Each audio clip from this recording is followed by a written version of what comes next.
जोहार फ्रेंड्स, मैं प्रेम कुमार मंडल आप सभी का स्वागत करता हूं स्टडी फॉर गोल्स में। दोस्तों, अगर स्टडी फॉर गोल्स के साथ आपको कांटेक्ट करना है, इनके टेलीग्राम चैनल को सब्सक्राइब करना है, तो आप इस कांटेक्ट पे और इस कांटेक्ट पे कांटेक्ट कर सकते हैं, बात कर सकते हैं और सभी जानकारियां ले सकते हैं। दोस्तों, मैं आप सभी के लिए जेपीएससी मेंस 2024 की तैयारी कराने की कोशिश कर रहा हूं और उसमें पेपर 3 जो हिस्ट्री है उससे आपको 100 क्वेश्चंस दिखेंगे। 100 क्वेश्चंस नहीं, 100 मार्क्स के एग्ज़ाम्स होंगे। उसमें ईच एंड एवरी पोर्शन से मैंने बताया था कि अगर आप देखेंगे तो प्राचीन भारत का इतिहास से एक क्वेश्चन होंगे, मध्यकालीन भारत के इतिहास से एक क्वेश्चन होंगे और फिर एक आधुनिक भारत के इतिहास से एक क्वेश्चन रहेंगे और लास्ट एक क्वेश्चन रहेंगे आपका झारखंड का इतिहास से। तो एग्ज़ाम से पूर्व मैं आधुनिक भारत का इतिहास और झारखंड का इतिहास को ख़त्म करने की कोशिश कर रहा हूँ। इस सीरीज का ये 11वां भाग है। हम लोगों ने 1857 की क्रांति पढ़ना स्टार्ट किया था। उसमें हमने भाग 2 तक देखा था। पहला भाग में हमने स्वरूप के बारे में बात किया, दूसरे में हमने कारणों के बारे में बात किया, आखिर वो दीर्घकालीन कारण और तत्कालिक कारण क्या था।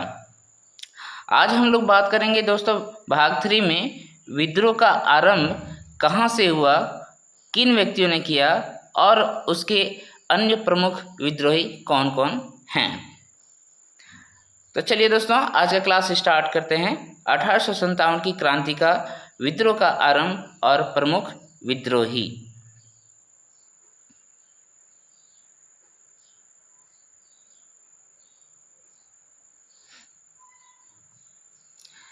दोस्तों,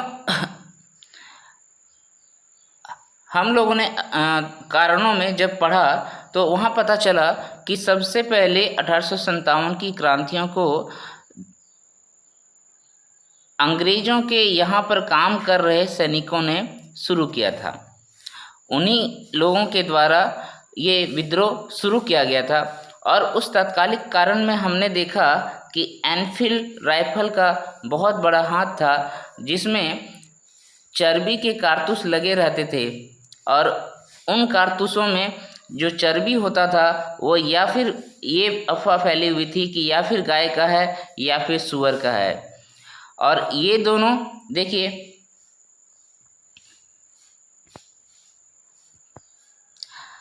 या फिर यहाँ पर मैंने इसको लिखना था सूअर, ठीक है। तो इसमें हमने देखा कि गाय जो होता है वो हिंदुओं के लिए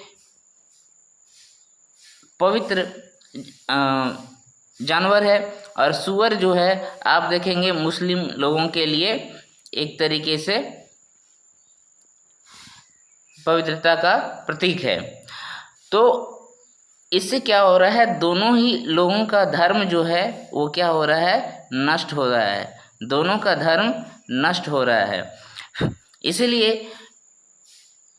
एनफील्ड राइफल का प्रयोग करने से सभी सैनिक मना कर देते हैं और जगह जगह विद्रोह आरंभ हो जाता है। तो चलिए देखते हैं पहला विद्रोह कहाँ पर होता है। तो पहला विद्रोह देखिए, इसकी शुरुआत कैसे होती है। पहला पॉइंट मैंने लिखा है कि अधिकतर इतिहासकारों का मानना था कि 1857 की क्रांति प्रमुख कारण ब्रिटिश साम्राज्य की घिनौनी नीतियां थी, जिससे तंग आकर अंततः विद्रोह का ज्वालामुखी फट पड़ा। और हमने 100 वर्षों का इतिहास को बहुत अच्छे से कारणों में देखा है। उसके बाद सैनिक असंतोष एवं चर्बी वाले कारतूस ने आग में घी डालने का काम किया। ये तात्कालिक कारण था, ये भी हम लोगों ने देख लिया।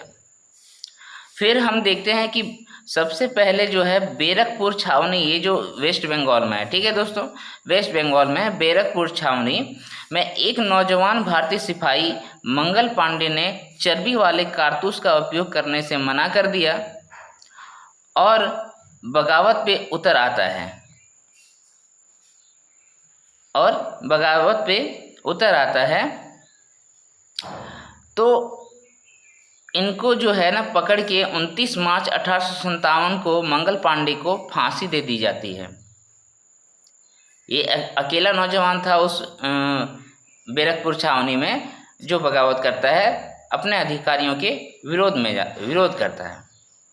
तो इस वजह से इसको वहाँ पर फांसी दे दी जाती है कि अन्य जो सैनिक है, अन्य जो भारतीय सैनिक है, वो इस पे किसी भी प्रकार का विद्रोह ना करे। ठीक है, फिर आगे हम लोग क्या देखते हैं कि 24 अप्रैल 1857 को, लेकिन यहाँ पर मैं ये जो मंगल पांडे के बारे में बताया ना, तो ये मंगल पांडे की यहाँ पर वीरगति को ये मंगल पांडे प्राप्त तो करते हैं, लेकिन इसको हम लोग अभी 1857 की क्रांति का शुरुआत नहीं मानते हैं। ठीक है, अब देखिए क्या होता है आगे। 24 अप्रैल 1857 को तीसरी केवलरी मतलब होता है घुड़सवार। ठीक है, घुड़सवारों का जो रेजिमेंट था, उनके सैनिकों ने चर्बीदार कारतूस लेने से इनकार कर दिया। ठीक है, चर्बीदार कारतूस इन लोगों ने भी लेने से इनकार कर दिया। तो फिर क्या हुआ, तो इसमें जो 90 सिपाही होते थे, इस कैवलरी में 90 सिपाही होते थे। अतः अंग्रेजों ने 9 मई को क्या किया, जब ये कारतूस, चर्बी वाले कारतूस नहीं लिए, तब इसको 9 मई को 85 सिपाही को, इस 90 में से 85 सिपाही को बर्खास्त कर दिया, है ना, उसे नौकरी से हटा दिया तथा 10-10 साल की बामशक्कत सजा सुनाई और इसको जंजीरों में भी कैद कर दिया, जंजीरों में भी कैद कर दिया। तो इससे अन्य जो भारतीय सैनिक थे, अन्य भारतीय सैनिक जो थे, वो काफ़ी दुखी हो गए कि हमारे भाइयों के साथ इस तरीके से बर्ताव किया जा रहा है।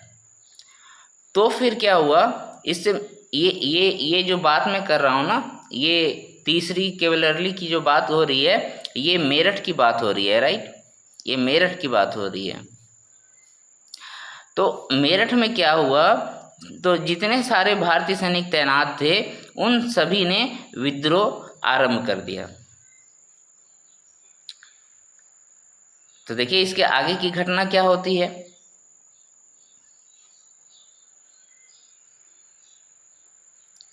तो दूसरे ही दिन, मतलब 10 मई को, वो तो 9 मई की घटना थी, दूसरे दिन 10 मई को अपने कैदी साथियों को सभी विद्रोही सैनिकों ने छुड़ा लिया और अपने अधिकारियों को, जो वहाँ पर अधिकारी थे, अंग्रेज अधिकारी थे, उन लोगों को मार डाला।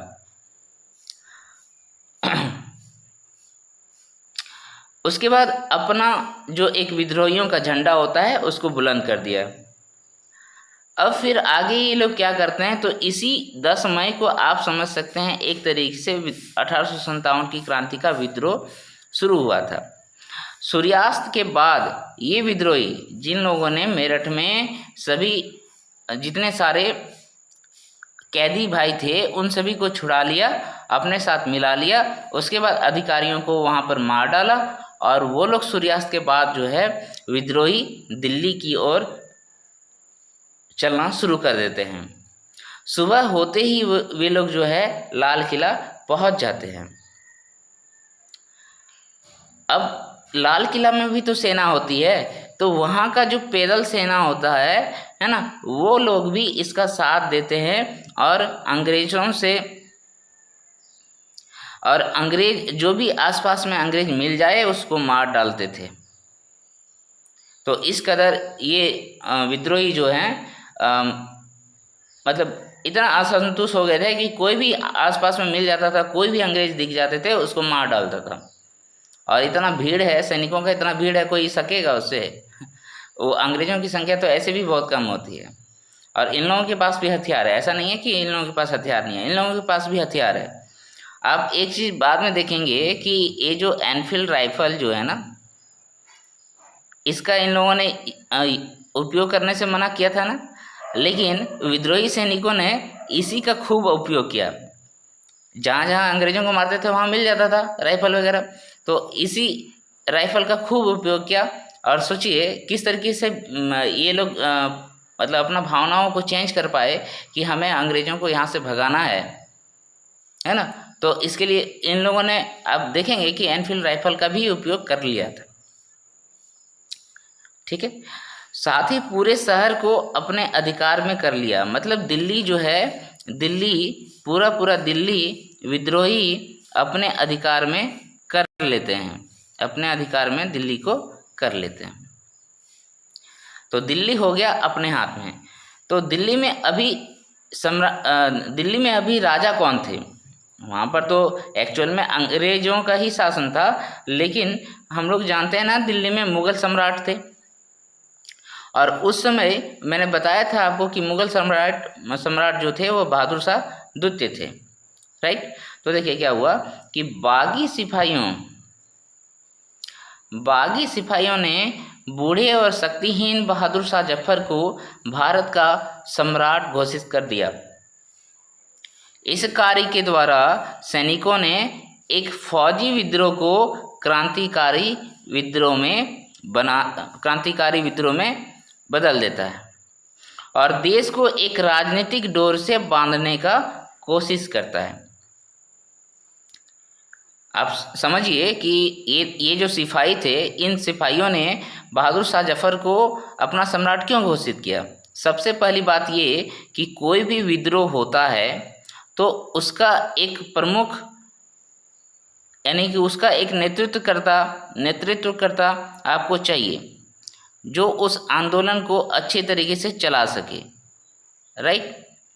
दूसरा चीज, एक ऐसा पहचान व्यक्ति चाहिए, है ना, पहचान व्यक्ति एक ऐसा चाहिए जिसकी थोड़ा साख हो, है ना, और जो मतलब पूरे भारत में जाना जाता हो।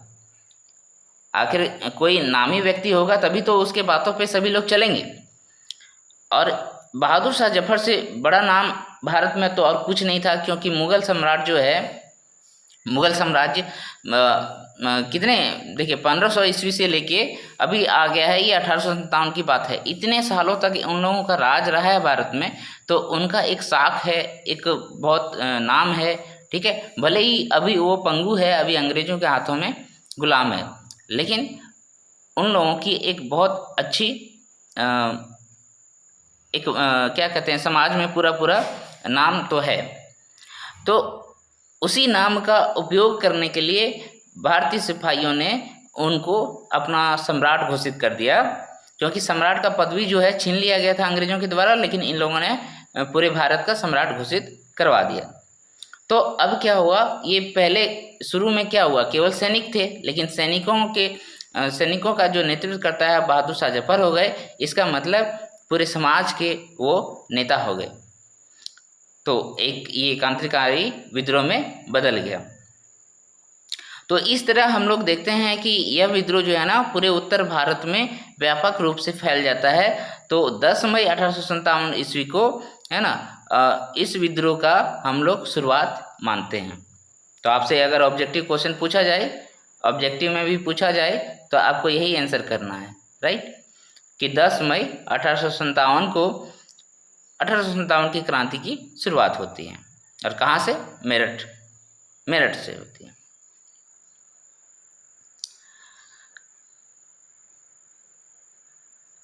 अब अगर 1857 की क्रांति का हम लोग देखें कि विस्तार किस तरीके से था, तो आपको मैं बता दूं कि ये तो पूरे भारत में नहीं फैला हुआ था, लेकिन इसका इतना विस्तृत रूप था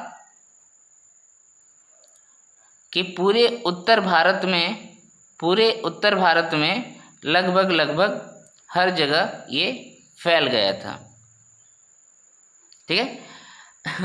इतना अच्छा मानचित्र नहीं बना, उसके लिए देखिए कोई बात नहीं, मैं बस बताने की कोशिश कर रहा हूँ कि ये जो भारत का ये पूरा इलाका आप समझ लिए, जम्मू कश्मीर का भाग अभी छोड़ दीजिए, तो इधर पंजाब हो गया, हरियाणा हो गया, हिमाचल प्रदेश हो गया, ठीक है, इधर नेपाल हो गया, इधर असम हो गया, ठीक है। इन सब इलाकों में 1857 की क्रांति का आपको विद्रोह का सामना अंग्रेजों को करना पड़ा था। ये दक्षिण भारत में इसका विद्रोह नहीं हुआ था, दक्षिण भारत में संभव नहीं हुआ था, और गुजरात में भी था, राजस्थान में भी था, महाराष्ट्र में भी था, ठीक है, बिहार, बंगाल, उत्तर प्रदेश, हिमाचल प्रदेश, पंजाब, हरियाणा, इन सब जगहों में तो इसका विस्तार हो गया था, ठीक है। तो अभी धीरे धीरे हम लोग देखते हैं कि विद्रोह का विस्तार कहाँ कहाँ पर था और किस तरीके से हुआ था। तो बहादुर शाह जफर के सम्राट घोषित करने के बाद विद्रोही सैनिकों के कदम अपने आप दिल्ली की ओर मुड़ गया और विद्रोह में भाग लेने वाले राजाओं ने सम्राट के प्रति वफादारी घोषित कर दी। सम्राट किसको बनाया गया? बहादुर शाह जफर को बनाया गया। तो उसके प्रति अन्य जो राजा थे उन लोगों ने अपना वफादारी घोषित कर दी, यानी कि कहा कि ठीक है वो हमारे नेता होंगे, हम लोग उसके नीचे उनके कहे गए शब्दों का अनुसरण करेंगे। सिपाहियों ने सम्राट के ऊपर दबाव डालकर भारत के सभी राजाओं को एक पत्र लिखवाया। उस पत्र में क्या लिखवाया? उस पत्र में कहा गया कि ब्रिटिश साम्राज्य से लड़ने के लिए, है ना, सभी उठ खड़े हो जाएं, ठीक है, सभी उठ खड़े हो जाएं और भारतीय राज्यों का एक महासंघ स्थापित करें। भारतीय राज्यों का एक महासंघ स्थापित करें जो अलग अलग है, टुकड़ों में बटे हुए हैं, उन सभी को एकत्र करें और सभी लोग एक जैसा सोच में आगे बढ़ें। महासंघ बनाना है। बहुत बड़ी बात कह रही थी। अगर ऐसा हो जाता तो आप समझिए 1857 में ही अंग्रेजों को यहाँ से भाग जाना पड़ता, ठीक।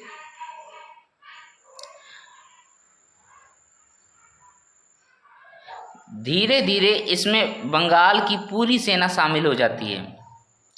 इसमें अवध, रुहेलखंड, दोआब, बुंदेलखंड, मध्य भारत, बिहार का एक बड़ा भाग जो है पूर्वी पंजाब में ब्रिटिश साम्राज्य, पूर्वी पंजाब में भी ये फैल जाता है और ब्रिटिश साम्राज्य जो है इन क्षेत्रों में चरमरा जाती है। अनेक शासक जो है अभी भी अंग्रेजों को अपना मालिक समझता है और उसके प्रति वफादारी निभाता है। उसमें एग्जाम्पल आप देख सकते हैं, सिंधिया हो गया, होलकर हो गया, ठीक है, ये सब फैमिली जो है, ये सब राजा जो है अभी भी अंग्रेजों के खिलाफ नहीं जाता है, उनके प्रति वफादारी रखता है। आप तो देखेंगे बाद में कि सिंधिया जो है वो रानी झांसी से भी लड़ता है, ठीक है। तो उदाहरण के तौर पे इंदौर के अनेक फौजी विद्रोही हो गए, ठीक है। कहने का मतलब क्या है कि इसमें भी जो राजा जो है अंग्रेजों के प्रति वफादार निभाता है, लेकिन उनके सैनिक जो है विद्रोह का दामन थामता है। तो उसमें एक एग्जाम्पल है कि इंदौर का जो राजा था वो अभी भी अंग्रेजों के प्रति वफादारी निभा रहा है, लेकिन उसके जो सैनिक हैं वो विद्रोही हो गए। और फिर क्या हो गया कि ग्वालियर के 20,000 से अधिक फौजी, ग्वालियर का भी 20,000 से अधिक फौजी जो है वो जाके तात्या टोपे और झांसी की रानी के साथ मिल जाते हैं,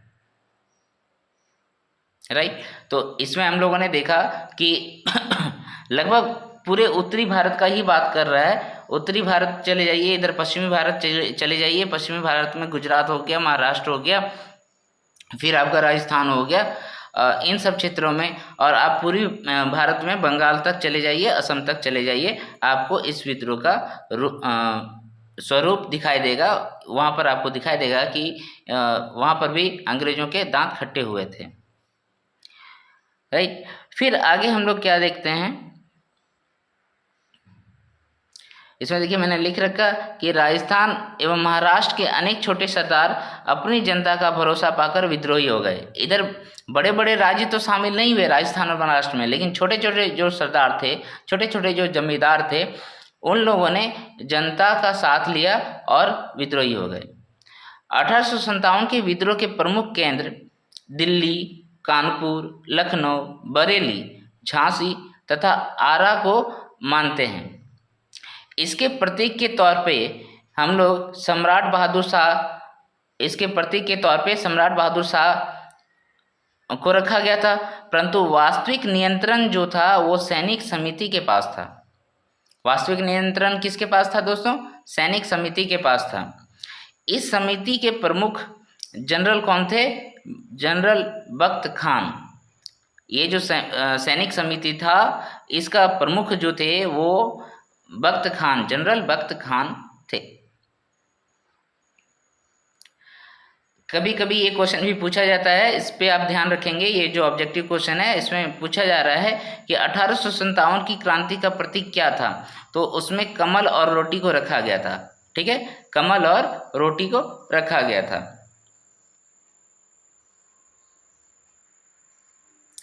तो आइए, हम लोगों ने देख लिया कि यह विद्रोह किस तरीके से मेरठ की छावनी से शुरुआत होती है। बैरकपुर छावनी में मंगल पांडे ने किस तरीके से विद्रोह किया था। अब हम लोग देखेंगे, देखिए ऐसे तो यह विद्रोह काफ़ी व्यापक था, लेकिन सभी लोगों के बारे में तो आप नहीं पढ़ सकते। लेकिन इसमें जो प्रमुख व्यक्ति थे जिन लोगों ने विद्रोह किया था और प्रमुख क्षेत्र जहाँ जहाँ पर ये विद्रोह वाकई में काफ़ी खतरनाक हो गया था, उन ही जगहों के बारे में हम लोग अभी पढ़ेंगे। तो सबसे पहले हम लोग बरेली को पढ़ते हैं। बरेली में क्या हुआ था? बरेली आप लोग सभी जानते हैं, अभी उत्तर प्रदेश में है। तो बरेली में रुहेलखंड के भूतपूर्व शासक के उत्तराधिकारी खान बहादुर ने विद्रोहियों का नेतृत्व किया। यहाँ पर किसने नेतृत्व किया? बरेली में खान बहादुर ने। ठीक है, और मुगल बादशाह ने उन्हें एक पद दिया, उस पद का नाम क्या था? वायसराय। तो बरेली में खान बहादुर को वायसराय का पद दिया गया और इन्होंने ही विद्रोहियों का नेतृत्व किया। आगे हम लोग दिल्ली को पढ़ते हैं। तो दिल्ली के बारे में तो हम लोगों ने पढ़ ही रखा है, फिर भी और एक बार देखते हैं कि दिल्ली जो है वो 1857 क्रांति का केंद्र था। ऐसे में बागडोर जो है मुगल सम्राट बहादुर शाह के हाथ में था, परंतु वास्तविक नेतृत्व हम लोग जानते हैं कि जनरल बख्त खान के हाथ में था, जो एक सैनिक समिति का अध्यक्ष थे। ठीक है, तो जनरल बख्त खान कौन थे? तो जनरल बख्त खान देखिए कौन थे। जनरल बख्त खान ने ही बरेली में जो है सैनिकों का नेतृत्व किया था और दिल्ली पहुंचे थे। पहले बख्त खान ब्रिटिश तोप खाने का एक मामूली सूबेदार हुआ करता था। बख्त खान विद्रोह के प्रमुख केंद्र में साधारण तथा निम्न वर्गीय जनता के प्रतिनिधि थे। तो यही जनसाधारण जो लोग हैं, इन्हीं लोगों का तो सबसे बड़ा हाथ था, तो इन्हीं का ये प्रमुख थे बख्त खान। ठीक है, फिर आगे हम लोग क्या देखते हैं कि बहादुर शाह जफर एक कमजोर व्यक्तित्व वाले व्यक्ति थे। उनकी अधिक आयु और नेतृत्व गुणों का अभाव के कारण दिल्ली में राजनीतिक दुर्बलता आ गई थी। ठीक है, हम लोग जानते हैं उस समय बहादुर शाह जफर जो है लगभग 82 ईयर्स के थे। तो 82 ईयर्स का समझ लीजिए आप किस तरह का राजा होंगे। तो अंग्रेजों ने 20 सितंबर 1857 को दिल्ली पर दोबारा कब्जा कर लिया था। 20 सितंबर 1857 को दोबारा कब्जा कर लिया था। आप देखिए कि 10 मई को जो है मेरठ से सैनिक निकले, 11 मई को सुबह दिल्ली पहुंचे और 11 मई को ही दिल्ली को अपने अधिकार में कर लिया।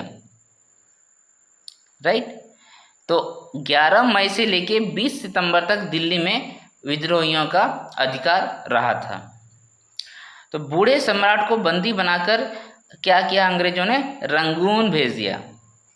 ठीक है, तो रंगून भेज दिया मतलब अपने देश से दूर चले गए। इसलिए सम्राट जो थे वो काफ़ी रो भी रहे थे कि भाई मुझे अपने जो धरती है उससे दूर मत करो। लेकिन इसको उसी की सज़ा मिला, विद्रोह करने का सज़ा मिला, उसको रंगून भेज दिया गया। वहाँ जेल में 1862 में उसकी मृत्यु हो जाती है ना। 1862 में उसकी मृत्यु हो जाती है। फिर इधर चांदनी चौक में क्या किया था? इनके 2 बेटे थे, दोनों ही बेटों को चांदनी चौक में मार दिया गया। उसके पूरे परिवार को एक तरीके से खत्म कर दिया गया। और यही 1857 को ही, यानी कि इतने साल से चले आ रहे मुग़ल जो साम्राज्य था वो ख़त्म हो जाता है। मुग़ल साम्राज्य जो है वो 1857 में ख़त्म हो जाता है। बहादुर शाह जफ़र इसके लास्ट सम्राट होते हैं। तो ये थी दिल्ली की कहानी। अब आगे हम लोग देखते हैं कानपुर। कानपुर भी बहुत बड़ी जगह थी विद्रोहियों का। इसमें क्या होता है, देखिए कानपुर भी अभी कहाँ है, कानपुर जो है ये भी आपका उत्तर प्रदेश में है, ठीक है, उत्तर प्रदेश में है। आप लोग सोचेंगे कहाँ पर है, उत्तर प्रदेश में है। तो देखिए प्रमुख केंद्र जो है ना लगभग उत्तर प्रदेश में ही था। तो कानपुर में विद्रोह के नेता नाना साहब थे। कानपुर में विद्रोह के नेता कौन थे, नाना साहब थे, जो अंतिम पेशवा है। अंतिम पेशवा बाजीराव द्वितीय के दत्तक पुत्र हैं, ठीक है, ये दत्तक पुत्र हैं, मतलब बाजीराव द्वितीय का अपना पुत्र तो नहीं था, इसको गोद लिया गया था। और 5 जून 1857 को नाना साहब, इनका असली नाम देखिए क्या था, नाना धोंदो पंत, राइट, नाना धोंदो पंत को पेशवा मानकर स्वतंत्रता की घोषणा कर दी, ठीक है। तो यहाँ पर 5 जून 1857 को नाना साहब को पेशवा घोषित कर दिया जाता है और स्वतंत्रता की घोषणा कर दी जाती है। इन्होंने भी अपने आप को सम्राट का प्रतिनिधि घोषित किया था। भाई एक नेतृत्वकर्ता चाहिए था पूरे भारत में, तो बहादुर शाह जफर के प्रति इन्होंने भी अपना वफादारी दिखाया, राइट। तो नाना साहेब के सहायक व्यक्ति कौन कौन थे, जिनके सापेक्ष ये लड़ाई की अंग्रेजों के, और इनको काफ़ी ज़्यादा सफलता मिली थी, ओके। तो उसमें सबसे पहले व्यक्ति थे तात्या टोपे। इनका नाम 1857 की क्रांति में अमर है दोस्तों, ठीक है, तात्या टोपे। तात्या टोपे जिनको रामचंद्र पांडुरंग भी कहा जाता है, इसका असली नाम जो था यही था, रामचंद्र पांडुरंग। अब ये ऑब्जेक्टिव के लिए भी बहुत फेमस है, फेमस क्वेश्चन है ऑब्जेक्टिव। पिछले बार जैसे आपने देखा था शेर शाह सूरी का असली नाम पूछा था ना, इस बार ये भी पूछ सकता है तात्या टोपे का असली नाम क्या था, क्या है, पूछ सकता है। तो रामचंद्र पांडुरंग नाना साहेब के कमांडर इन चीफ थे, ये सेनापति थे। इसमें अदम्य साहस थी, देशभक्ति थी और शौर्यमय युद्ध करने की कला थी, और ये कुशल छापामार करने में भी थे। उनके विश्वसनीय मित्रों में, किसके विश्वसनीय मित्र, मतलब नाना, ये आपका तात्या टोपे के विश्वसनीय मित्र का नाम बता रहे हैं, उनका नाम था मान सिंह। तो इन्हीं ने धोखे से इनको पकड़वा दिया था तात्या टोपे को, नहीं तो ये पकड़ाते नहीं। ये जंगलों में सो रहे थे, ठीक है, तो सोते हुए तात्या टोपे को मान सिंह ने पकड़वा दिया, जो कि इनका मित्र ही था। तो फिर क्या किया, तात्या टोपे को शिवपुरी ले जाया गया तथा सैनिक अदालत में 18 अप्रैल 1859 को, ठीक है, 18 अप्रैल 1859 को फांसी की सजा दे दी गई, ठीक है। ये 1857 की क्रांति के बाद ये पकड़ाया जाता है, सबसे लास्ट में यही पकड़ाते हैं लगता है, ठीक है। तो 18 अप्रैल 1859 ईस्वी को इनको फांसी दे दी जाती है तात्या टोपे को, ओके। फिर आगे देखते हैं, इनका नाना साहब का और एक प्रमुख व्यक्ति थे, इनका नाम था अजीमुल्ला खां। तो ये नाना साहब के प्रमुख सलाहकार एवं राजनीतिक प्रचारक थे, राइट। तो इनका भी बहुत बड़ा योगदान होता है, सलाहकार समझते हैं ना, सलाहकार होना किसी भी व्यक्ति के लिए बहुत बड़ी बात होती है। आपको सही रास्ता दिखाना है, और एक तो अंग्रेजों के साथ विद्रोह कर रहे हैं, तो इसके लिए सलाहकार की तो ज़रूरत है ही, समझे ना। और साथ में ये राजनीतिक प्रचारक भी थे, यानी कि अपने साथ अन्य लोगों को किस तरीके से मिला के रखा जाए, इसमें ये सबसे प्रमुख भूमिका निभाए अजीमुल्ला खां जी ने। तो ये कहानी हो गया आपका कानपुर का। तो अभी तक हम लोगों ने क्या क्या देखा, देखिए बरेली, दूसरा देख लिया दिल्ली,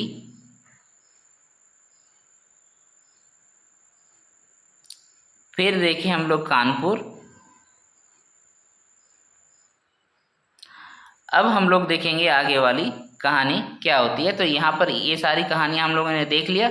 ये सब कहाँ पर है? ये सब हमारे उत्तर भारत में ही है लगभग, है ना, उत्तर भारत वाले इलाके में ही है, इधर ही। आइए अब देखते हैं हमारे देश की सबसे वीरांगनाओं में से एक, सबसे महान वीरांगना, है ना, रानी झांसीबाई लक्ष्मीबाई।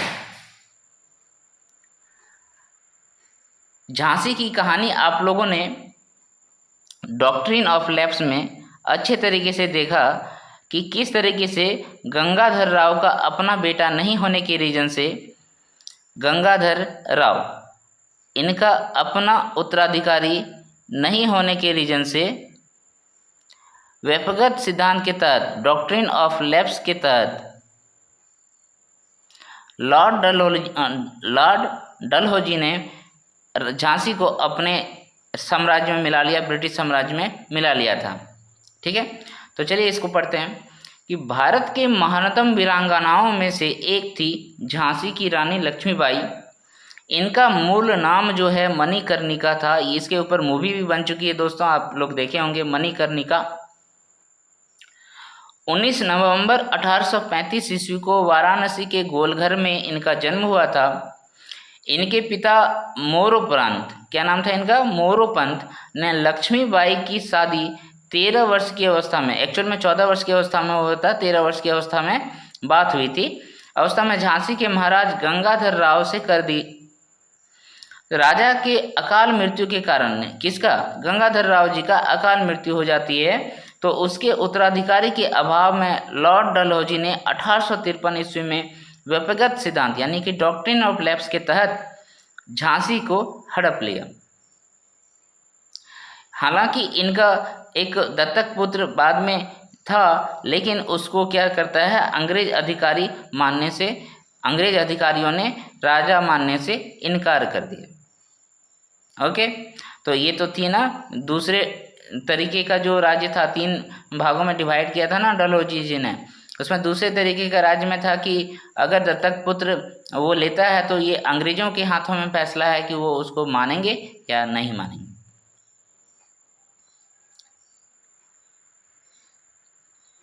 इधर 1857 ईस्वी में रानी को कहा गया कि सैनिकों को भड़काना है, अगर आप सैनिकों को भड़काते हैं तो पूरी जिम्मेदारी आपको लेनी पड़ेगी, यानी कि इसकी सजा जो है आपको भुगतना पड़ेगा। ठीक है, यानी कि अंग्रेजों ने कहा कि अंग्रेजों का सामना आपको करना पड़ेगा अगर आप ऐसा करते हैं, सैनिकों को भड़काते हैं तो। अतः लक्ष्मीबाई जो है इससे और गुस्सा हो गया और उसको धमकी मानकर विद्रोहियों से जाके मिल गई। तो 4 जून 1857 को रानी लक्ष्मीबाई पूरे सैनिकों का नेतृत्व करती है और विद्रोह घोषित कर देता है। ठीक है, अंग्रेजों और रानी के बीच भयंकर लड़ाई होती है और इसमें स्त्रियां भी बढ़ चढ़कर भाग लेती हैं, परंतु लक्ष्मीबाई को यहाँ पर हार मिलती है, हार जाती है वो, और उसको झांसी छोड़ के चला जाना पड़ता है। और बाद में ये देखेंगे हम लोग तात्या टोपे से मिल जाती है उधर, और उनके सहायता से ग्वालियर में किस तरीके से युद्ध करती है। तो फिर ये ग्वालियर में जो है तात्या टोपे जो है ना, अफगान सैनिकों का मदद से क्या करता है, ग्वालियर को जीत लिया होता है तात्या टोपे, वहीं चली जाती है ये।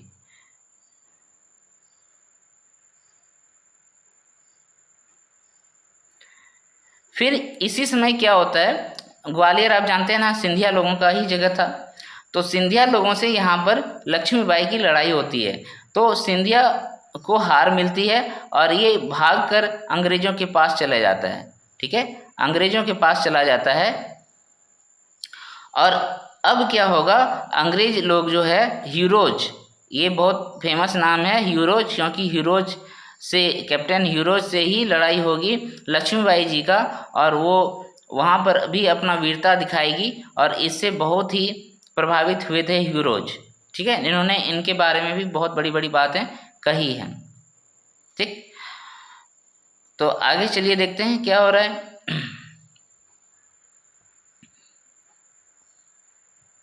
तो सिंधिया महाराज भागकर अंग्रेजों के शरण में चले जाते हैं। ग्वालियर को जीतने के लिए अब कैप्टन ह्यूरोज को भेजा जाता है। फिर एक भयंकर युद्ध होता है। इसी युद्ध में लक्ष्मीबाई एक घोड़े में सवार होकर लड़ते हुए 17 जून को 1858 को वीरगति प्राप्त करती है। 17 जून 1858 को वीरगति प्राप्त करती है ग्वालियर में। और इनका जो समाधि स्थल है वो भी ग्वालियर में है। ये क्वेश्चन भी पहले पीसीएस में पूछा जा चुका है कि रानी लक्ष्मीबाई का समाधि स्थल कहाँ है। लोग सभी कंफ्यूज हो जाते हैं क्योंकि झांसी की रानी है ये, तो सभी लोग झांसी की रानी है तो झांसी मार के आ जाते हैं। आंसर इसका होगा ग्वालियर। ओके, तो ये छोटी सी कहानी देखिए। रानी झांसी के बारे में अगर आपको पढ़ना है तो फिर आपको एक क्लास पूरा लेना पड़ेगा, तो वैसा हम लोगों को अभी पढ़ना नहीं है, है ना। थोड़ा थोड़ा जान के उसको 1857 की क्रांति पे फोकस करना है बेसिकली। तो जो क्वेश्चंस आएंगे उसमें 1857 की क्रांति का पूरा विवरण करना है, तो पूरा विवरण करने में एक ही व्यक्ति पे हम लोग फोकस नहीं कर सकते, ठीक है। आगे आगे हम लोग देखते हैं अब अवध को। अवध यानी कि ये भी लखनऊ, जो अवध साम्राज्य जो था ना उसी की बात कर रहे हैं। अवध साम्राज्य जो अंग्रेजों के प्रति काफ़ी वफादारी दिखाने के बाद भी कुशासन के रीजन से, है ना, कुशासन के रीजन से क्या किया, उसको व्यक्तिगत सिद्धांत के तहत अंग्रेजों ने, ईस्ट इंडिया कंपनी ने अपने अंदर शामिल कर लिया। इससे काफ़ी ये लोग दुखी हुए थे। अवध साम्राज्य उसी की बात कर रहे हैं।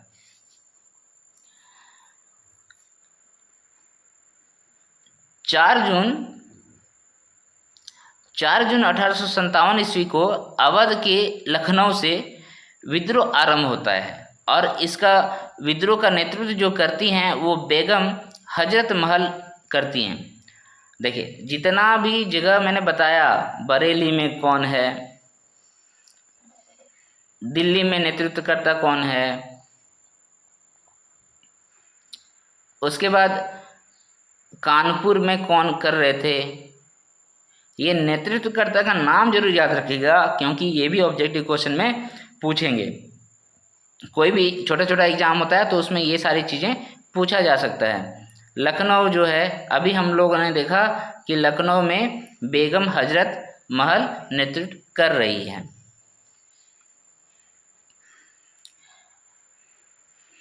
तो बेगम हजरत महल जो है अपना नाबालिग बेटा, देखिए अवध जो साम्राज्य था इसमें कभी भी उत्तराधिकारियों की कमी नहीं रही है, ठीक है। तो यहाँ पर भी उत्तराधिकारी है लेकिन वो छोटा बच्चा है, तो उसको, उसका नाम होता है बिरजिस कादिर। उसको बेगम हजरत महल नवाब घोषित कर देते हैं और नेतृत्व खुद ही करती हैं। लखनऊ के सिपाहियों तथा अवध के किसानों और जमींदारों, इनको अपना सहायता देते हैं और अंग्रेजों के खिलाफ चौतरफा युद्ध छेड़ देते हैं। इनका भी भयंकर रूप था। अंग्रेज लोग भाग खड़े हुए, अंग्रेजों की हालत खराब कर दी इन लोगों ने। चारों तरफ से युद्ध किया और सभी लोगों को शामिल कर लिया, आम जनता तक को शामिल कर लिया। तो अंग्रेज लोगों को लखनऊ छोड़ के भागने पर मजबूर कर दिया गया और अंग्रेज लोग जो है रेजिडेंट के यहाँ पर शरण ले लेता है जाके। रेजिडेंट कहाँ से आया था आपको मालूम है ना, सब्सिडियरी अलायंस, वहीं से, वहीं की बातें आप हो रही। यहाँ अंग्रेजों को सफलता हाथ लगी। बाद में 21 मार्च 1858 को कैंपबेल के नेतृत्व में अंग्रेजों ने लखनऊ को हासिल कर लिया 21 मार्च को। और यहाँ पर लखनऊ को कब ये लोग अपने अधिकार क्षेत्र में लेता है, 4 जून 1857 को। ऐसे भी आप लोग देखेंगे कि ये जो लड़ाई है 1857 की लड़ाई जो है वो लगभग 1.5 वर्षों तक चलती है, 1.5 वर्षों तक चलती है। और 1.5 वर्षों तक किसी युद्ध को चला पाना बहुत बड़ी बात है अपने आप में।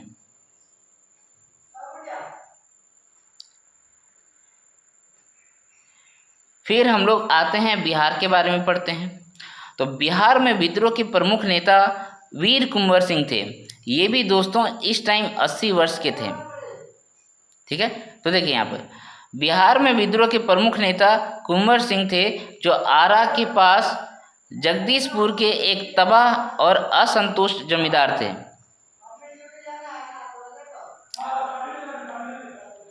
लगभग 80 वर्ष के होते हुए भी वे विद्रोह के संभवतः सबसे प्रमुख सैनिक नेता थे। ये इतने बहादुरी से लड़े थे, है ना, लगभग बिहार के सभी क्षेत्रों को ये जीत लिए थे। 80 वर्ष की अवस्था में सोचिए इनका दिमाग किस तरीके से चल रहा था और किस तरीके से ये अपना सशक्त मतलब जो अपना मन था उनको सशक्त बना के रखे थे 80 वर्ष की अवस्था में।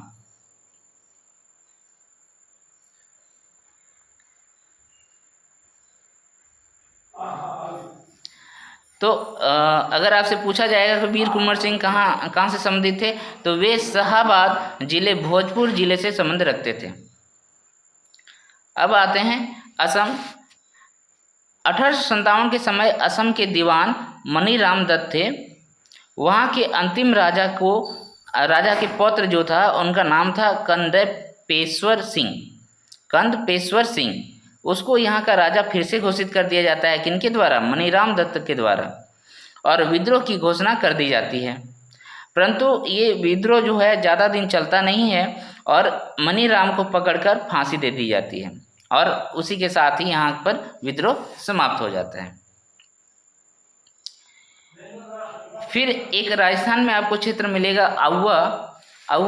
वहाँ पर ठाकुर कुशल सिंह थे। उनके नेतृत्व में अंग्रेजों के खिलाफ विद्रोह छेड़ा जाता है और इन्होंने अंग्रेजों एवं जोधपुर के संयुक्त सेना को हराया था। ठीक है, जोधपुर के जो सेना होंगे उनको और अंग्रेजों को, है ना, दोनों के ही प्रमुख सेनाओं को इन लोगों ने कुशल सिंह के नेतृत्व में हरा दिया गया था। फिर आगे देखते हैं फैजाबाद। तो एक मौलवी साहब थे, मौलवी अहमदुल्ला शाह। ये बहुत फेमस नाम है दोस्तों, इसके बारे में भी आपको बहुत विस्तृत जानकारी मिलेगी। तो मौलवी अहमदुल्ला शाह ने फैजाबाद में 1857 के विद्रोह को अपना नेतृत्व प्रदान किया था, फैजाबाद से। ठीक है, ये एक्चुअल में फैजाबाद के नहीं थे, वो आए थे कहीं से। देखिए कहाँ से आए थे। ये अंग्रेजों के सबसे कट्टर दुश्मन माने जाते थे। वह मूलतः तमिलनाडु में आरकट के रहने वाले थे। उन्होंने भारत के विभिन्न धर्मानुयायियों को आह्वान करते हुए कहा था कि सारे लोग काफिर अंग्रेजों के विरुद्ध खड़े हो जाओ और उन्हें भारत से बाहर खदेड़ दो। ये इन्हीं का कथन है, मौलवी अहमदुल्ला शाह जी का कथन है ये। ठीक है, तो इन कथनों को अगर आप लिखेंगे तो आपको मार्क्स भी अच्छे मिलेंगे। फिर आगे देखिए अंग्रेजों ने इसके बारे में क्या कहा। अंग्रेज लोग कहते हैं कि जो मौलवी साहब हैं उनमें अदम्य साहस के गुणों से परिपूर्ण और दृढ़ संकल्प वाले विद्रोहियों में सर्वोत्तम सैनिक है। ठीक है ना, मतलब इनका तारीफ इतना हो रहा तो आप समझ लीजिए उस समय अंग्रेजों की क्या हालत करी होगी इन्होंने। मौलवी साहब थे ना, तो अपना दिमाग के साथ साथ अपनी ताकत का भी यूज जब करने लगे तो अंग्रेजों का हालत खराब हो गया। इनकी गिरफ्तारी के लिए ब्रिटिश सरकार ने लगभग देखिए 50,000 इनाम रखा था। 50,000 उस टाइम। कितने प्रमुख व्यक्ति थे ये। तो दोस्तों हमने 1857 के क्रांति के विशेष क्षेत्रों के बारे में बात करी और ये भी हम लोगों ने देखा कि उन क्षेत्रों में प्रमुख विद्रोही कौन कौन रहे जिनका योगदान भारत के 1857 के इतिहास में महत्वपूर्ण रहा। तो दोस्तों अगर आप लोगों को हम लोगों का वीडियो अच्छा पसंद कर रहे हैं, आप लोगों को लगता है कि हम लोग आपको सही जानकारी दे रहे हैं और आपके एग्ज़ाम्स इनसे काफ़ी एग्ज़ाम का प्रिपरेशन काफ़ी अच्छा हो पा रहा है, तो हमारे वीडियो को आप ज़रूर से ज़रूर लाइक कर दीजिए। हो सके तो हमारे चैनल को सब्सक्राइब कर लेंगे और बेल आइकन को दबा के रखने से क्या होगा, बेल आइकन को दबा के रखने से आप लोगों को जो भी नया लेक्चर आएंगे वो आपको तुरंत मिल जाएगा दोस्तों, सबसे पहले आप तक पहुंचेगा। और ज़्यादा से ज़्यादा शेयर करेंगे तो अधिक लोगों तक रीच आउट होने से क्या होगा, झारखंड के जो स्टूडेंट्स हैं उनको काफ़ी ज़्यादा फ़ायदा पहुंचेगा।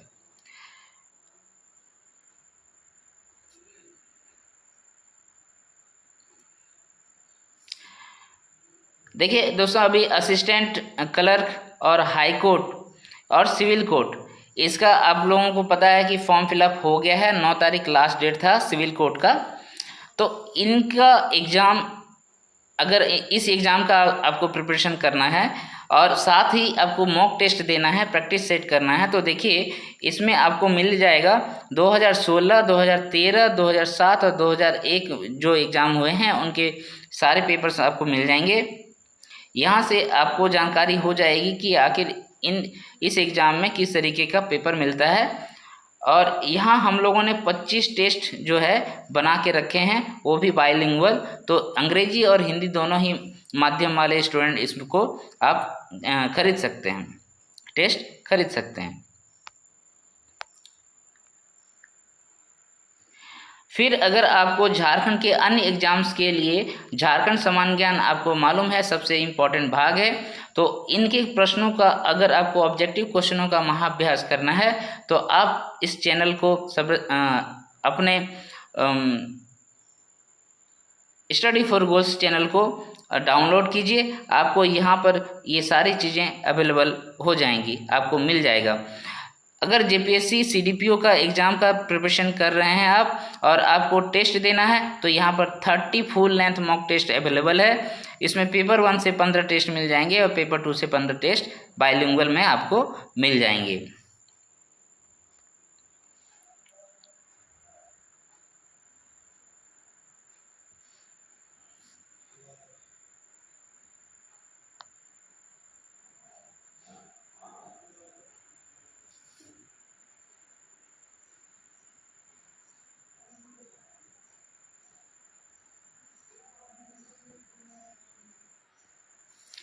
अगर आप जेएसएससी सीजीएल 2023 में जो प्रीवियस ईयर एग्ज़ाम हुआ था, है ना, उन एग्ज़ामों का प्रीवियस ईयर क्वेश्चंस का एनालिसिस आपको देखना है तो यहाँ पर आपको मिल जाएंगे। साथ ही इसमें पेपर 1 से 15 मॉक टेस्ट, पेपर 2 से 50 मॉक टेस्ट लगभग मिल जाएंगे और पेपर 3 से भी आपको 50 मॉक टेस्ट लगभग मिल जाएंगे।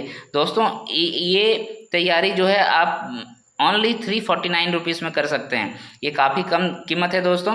किसी भी एग्जाम्स को प्रिपेयर करने के लिए लोग लाखों लाख खर्च कर सकते हैं, तो आप 350 रुपये खर्च नहीं कर सकते हैं क्या? आइए और स्टडी फॉर गोल्स के साथ जुड़िए।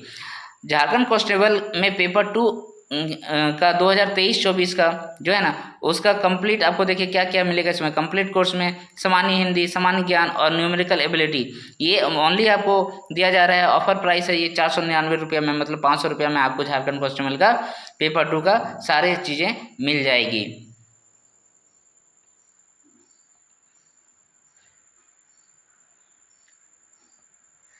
आपको हमारे साथ जुड़े रहने के लिए दोस्तों देखिए टेलीग्राम चैनल में आप जा सकते हैं, टेलीग्राम चैनल को सब्सक्राइब कर सकते हैं। यहाँ पर अभी 15,000 सब्सक्राइबर हमारे पास हैं। और रंजीत सर के साथ अगर जुड़ना है, उनका भी एक अपना टेलीग्राम चैनल है। इसमें आप देखिए काफ़ी ज़्यादा मेंबर है। खोटा की विशेष तैयारी करी जाती है, तो यहाँ से भी आप जुड़ के खोटा की तैयारी प्रिपरेशन कर सकते हैं। तो ठीक है दोस्तों, अन्य वीडियो के लिए आप लोग बने रहिए हमारे साथ, स्टडी फॉर गोल्स के साथ बने रहिए और अपना तैयारी को एक बेहतरीन रास्ता दीजिए। धन्यवाद। जय हिंद, जय झारखंड।